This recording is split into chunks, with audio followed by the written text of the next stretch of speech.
Негизги көчөлөрдүн бири болгон Мамуров көчөсү толук капиталдык оңдоп түзөөнү өткөрүлүп, бүгүн пайдаланууга берилди. Мында жалпы 2 чакырымдан ашуун жол асфальтталып, жолдун кеңдиги 25 метр түзгөн. Қана бисмиллахир-рахманир-рахим. Қана ата. Ақ жолда жол болсын, а? Қармадыңыз ба ата? Қарма. Қана қол чабып қойыңыздар. Qol sağ ol.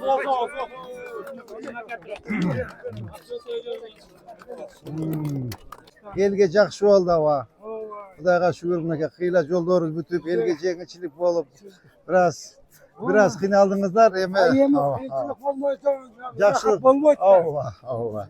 Урматтуу президентибиз Садыр Нуркожоевич тарабынан Стап фондон 586 миң сом каралган. Анын ичинен bir 350 миллиондой алдык.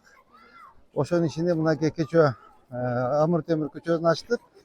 Бул экинчи Мамурова көчөнү ачып атабыз. Кудай кааласа бир августтун 10-уна калбастан Көкүмбей көчөсүн ачабыз. Ошол менен толук бойдон 586 миллион сом өздөштүргөн болобуз да. Бул жолго канчага кетти ошондо каражат? Ошо 3 жол биригип 586 миллион сом каралган. Ошо Мамырова, Амыр Темир и Көкүмбей көчөсү.